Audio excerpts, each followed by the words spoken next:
Thank you. Thank you very much.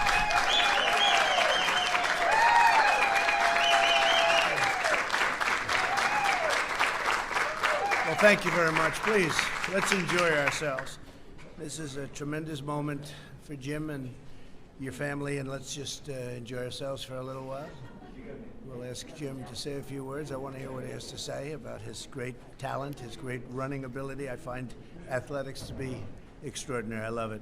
Thank you for being here, and today is my privilege to present our nation's highest civilian honor, the Presidential Medal of Freedom, to a legendary athlete and a legendary runner, Olympian and true American patriot, former Congressman Jim Ryan. Jim, congratulations. Fantastic.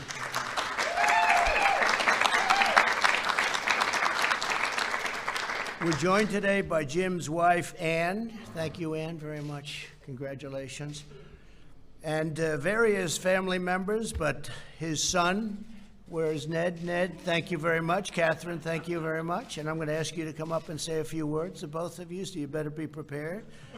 We got a lot of news back there. See, I'm being nice today. I don't use the other word in front of the word news. But Jim's journey started with a prayer. After being cut from his church baseball team, I can't believe that. That must have been a bad day, huh? And his junior high basketball team, they probably made a mistake. He asked God for guidance. Jim wanted to know God's plan for him, and he only had one request, that it was something to do with sports. You like sports. That prayer was answered when Jim joined the high school track team. He joined it and had no experience whatsoever. As he said, he didn't really know what he was doing, and he didn't know what he was doing there. In his very first mile race, however, he came in second place to the reigning state champion and a real talented person. Do you ever see him around, by the way? He's still around? Okay, that's pretty good. He's still saying, what happened? But Jim's first time in running the mile was 4 minutes and 32.4 seconds, so that tells you there's something genetically that's pretty good, right? Because that doesn't happen. 4 minutes, 32.4 seconds, first time he ever ran the mile. That was the last time he ever came in second in a high school race, and after that, Jim was always first. The next year, Jim ran a 3:59 mile and became the first high school athlete in history to smash the 4-minute barrier. That summer, he also competed in the 1964 Tokyo Olympics as the youngest middle distance runner in the world, by quite a bit, actually. In Jim's senior year of high school, he ran against 3-time Olympic gold medal winner Pete Snell. He was good, wasn't he, huh? But that was a bad day for Pete. Before the event, Snell reportedly said that he didn't think Jim would really have much of a chance or be much of a factor. Jim soon proved him wrong. With 300 meters left in the race, Jim surged ahead of the pack and swept across the finish line in a fraction. His time, what was your time? 3 minutes and 55.3 seconds. That's not bad, right? It was okay for me. Not bad. I don't know. What did Pete say? Was he gracious about it? Very gracious. Yeah. But he was a great runner. I mean, he was a great runner. This was also a stand in high school. It right now stands in high school as a record 35 years. It took 35 years to break that record. When ESPN ranked the greatest high school athletes, listen to this. This is incredible. When ESPN ranked the greatest high school athletes of all time, all sports, they listed Jim Ryan as number one. That's not bad for a guy who couldn't make his baseball team, right?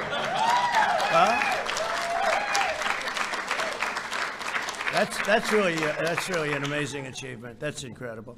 Jim continued his extraordinary athletic career at the University of Kansas. In 1966, he set his first world record in the mile at a time of 3 minutes and 51.3 seconds, becoming the first American to do so in more than 3 decades. After the race, a young fan ran up to him and asked for his autograph. That fan would soon become his future wife. That was a good autograph. That was Ann. Oh, you two are so lucky that happened, huh? I wonder where you'd be, I guess. That's fantastic. Great, Ann. In 1967, Jim ran an incredible 3.511 mile. which would stand as the world record mile for almost a decade. Jim still describes it as the easiest race he ever ran. Is that right? It was magic. Amazing. It was magic. To this day, it's the last time an American set the world record in the mile. So that was a while ago. What is the world record right now? So you're at 351. 343. 343 or so, huh? Okay. It's a long time, right? They've training and lots of other things, right? Well, yeah, some of the other things aren't so good. Ooh. We have breaking news now. This could be the big story today. Forget about it. That's great. But that is some long period of time that he held the record. In 1968, Jim proudly represented Team USA at the Mexico City Olympics and won the silver medal for the 1500. And he competed in 1972 at the Munich Olympics with great distinction. A few years later, Jim retired from running. He had been on the cover of Sports Illustrated 7 times, was ranked Sportsman of the Year in 1966, was inducted into the Kansas Sports Hall of Fame, and received the immortal nickname Master of the Mile. And he was. I remember it. I shouldn't tell you that, but I remember a lot of your races. They weren't even close, actually. In 1975, he founded the Jim Ryun running camps. For the past 45 years, Jim has helped teach thousands of young people to reach their fullest and best athletic potential. He has been a dedicated mentor to campers and shared in the critical importance of a Christian faith. He's very devoted to Christianity. In 1996, Jim was elected to the House of Representatives, and he went on to serve 5 terms in Congress. I wish we had him now. We have some great people in there, though, I tell you. We have some great, dedicated, hard workers, and they've done a terrific job, right? Wouldn't you say, Ned? I think so. Some really great ones. But he served 5 terms from Kansas, 2nd District. He was a principled, committed, very tough, and beloved lawmaker. That's what they said. He was tough and yet beloved. That's a rare combination. Jim has personified the greatness of our country throughout his life, whether he was running on a track race or whether he was doing anything there was, running an office or running for office. He was always the top person. People respected him more. I've heard it for a long time. I'd ask about him, and they'd say when he was in Washington, he was just a respected person. He's a giant of American athletics, a dedicated public servant, and a man of charity, generosity, and faith. He's a great man, actually. Jim, thank you so much for your unfailing devotion to our country, and congratulations on a lifetime of incredible success, not only athletically. That was obviously a big deal, but what you've done in life and even with your family has been just incredible. So I'd like to congratulate you very much. And before we present you with the incredible, beautiful medal, I'd like to ask maybe Catherine and Ned to come up and say a few words, if you'd like, and talk about your father, please.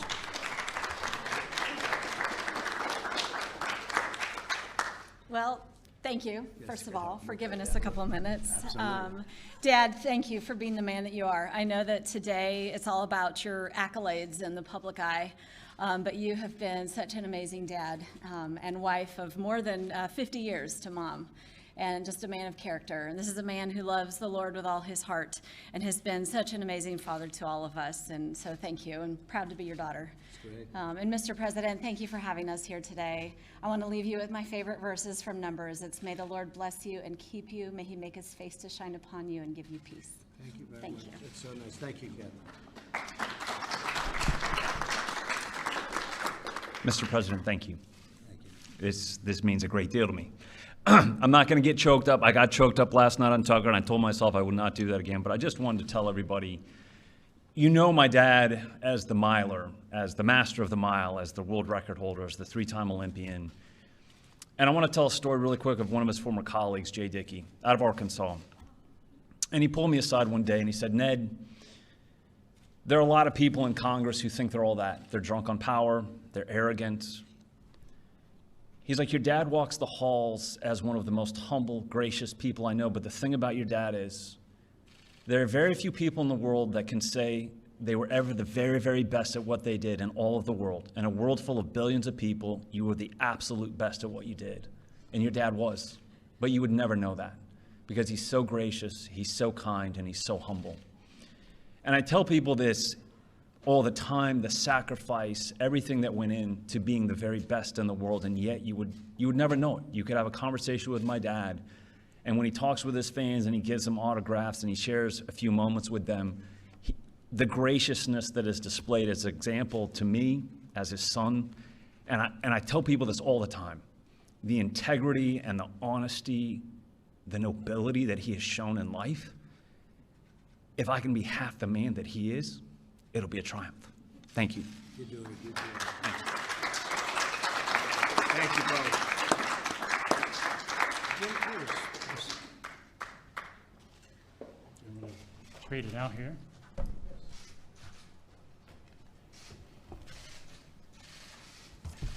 Mr. President, I learned a long time ago when you had such great introduction, thank you for the comments, and you have your children saying wonderful things, it's probably a good idea to find the exit while you're ahead. So I am considering that. However, I want to make some few remarks. Mr. President, thank you. On the behalf of my family, which includes my wife of 51 years, and yes, she did chase me down, our children and grandchildren, our dear friends who have traveled far and wide, thank you for bestowing on me this high honor of the Presidential Medal of Freedom. On behalf of them, I accept that and I thank you for this privilege. These achievements we are celebrating began with a simple prayer. You actually talked about that a moment ago. After being cut from the church baseball team, junior high basketball team, and I never made the junior high track team, I began ending each day with this simple prayer. And by the way, I would throw it out there for you that if you're looking for something, this would be a good way to start. Dear God, I'd like my life to amount to something. I believe you have a plan for my life. I'd appreciate your help in figuring it out. And if you could help me out, make a plan would include sports of some kind, I'd really appreciate it.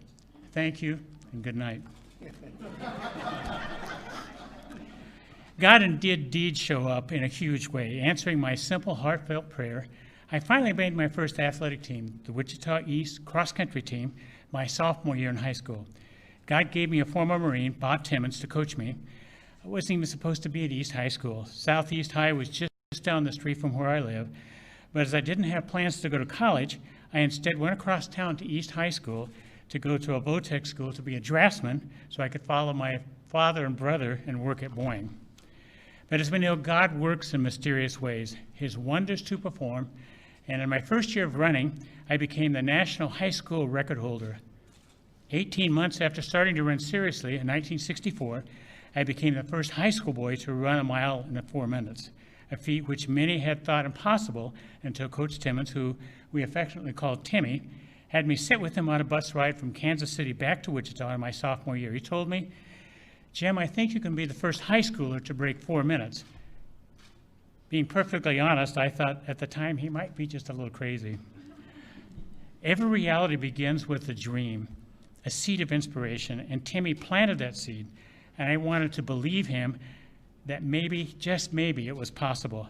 I committed to it, took ownership, and in the blazing hot summer days and in the bitter cold winters of Kansas, began running 100 miles a week, week after week, month after month, many of them run in the dark after school, all to compress those countless hours and thousands of miles into running 4 laps in less than 4 minutes. Not only would I break the 4-minute mile my junior year in high school, several months later, I would find myself pouring every ounce of strength down the home stretch of the 1964 Olympic trials, making the Olympic team at 1,500 meters, winning by mere feet at the age of 17. It was the beginning of an amazing 8 years. I would set the American record in the mile at 18, then would follow Timmy to the University of Kansas wearing the famous pink and blue colors, winning NCAA titles. I can still hear our beloved Pat Timmons cheering me on even today. Pat Timmons and Timmy would become godparents to our children, and Ned would become, let me try that again, they were grandparents to our children, and Ned would be the God's father, son of our daughter. I'll get that out. Let me try that one more time. Godparents to our son, Ned. I would make 2 more Olympic teams, the world record in the mile multiple times, the world record of the 1,500, the world record in the half mile, the indoor world record in the mile and half mile, the American record in 2 miles, and help set numerous world records, various relay teams. And that's after being cut from the church baseball team, so. This boy from Wichita, Kansas, would one day have written on his name on a piece of wood and buried it in hopes that someday someone might find it and remember him and would make the cover of Sports Illustrated 7 times, all of that before the age of 25. In a day and age when many think it's appropriate to dishonor our flag, I will tell you it is one of the greatest honors and privileges of my life to represent this amazing country and to wear the stars and stripes on my chest while racing in the 60s and 70s. There was such pride and love of country, and I cannot tell you, Mr. President, how much I appreciate your full-throated championing of this great country.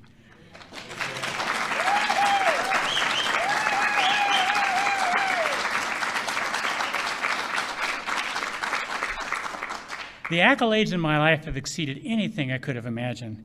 And now, Mr. President, with the Medal of Freedom bestowed on me by truly one of the greatest Republican presidents is such a great honor. Mr. President, you have big dreams for America, ones that echo for me, my old coach. Instill a dream, what could be, and then pursue of everything you have. Your dream of keeping America and the American Republic great and then making her greater is an epic and noble pursuit. My wife, Ann, our daughter, Catherine, our son, Ned, and Becca, and our 4 grandchildren, along with our dear friends present today, join you in the pursuit of helping make this a reality. Mr. President, it may surprise you, time diminishes us all. I no longer run 4-minute miles. In fact, I'm not sure I can run a 4-minute half mile. And while the applause and cheers of men fade, nothing can take away from me those moments when I was young and full flight down the final backstretch, the wind in my face, wings on my feet, powering away from my opponents. There was a purity in those times when my mind overcame a tired body, and for those few glorious moments, I would slip the bonds of the physical and I was free. I had won, and I look back now, realizing my running career was a celebration. There's no doubt in my mind that we were all made for a purpose. I was made to run. I was also made to glorify God in all that I do. So in my words and in my actions, I celebrate that purpose and will do that always to His glory. What Ann and I cherish very much is having had the privilege of raising 4 beautiful children who contribute to our nation daily. In addition, we've been blessed with the opportunity to give back to the sport of running through the Jim Ryan running camps. We've had thousands of young runners attend the camps through the years, instilling in them this truth: God loves you and has a plan for your life. And then we challenge them with the work to become balanced human beings, to become physically, mentally, and spiritually fit. As I receive this medal and its incredible honor, thank you, Mr. President, I will close by saying this: to God be the glory, great things He has done. This day, my life and all of these achievements, this is the Lord's doing, and it's marvelous in His eyes. Mr. President, thank you for your loving and serving this great Republican country. May God continue to bless you and your family with His peace. Thank you again for this great honor. Thank you very much. You're very welcome.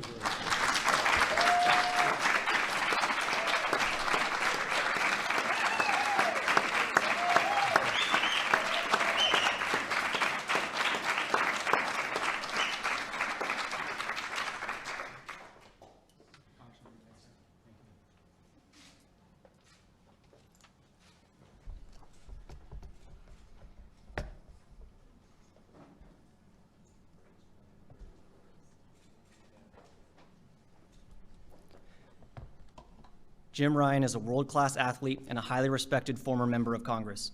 As one of the best middle-distance runners of all time, he is the last American to hold the world record in the mile run. He proudly represented the United States at the 1968 Summer Olympics, earning a silver medal in the 1,500-meter race.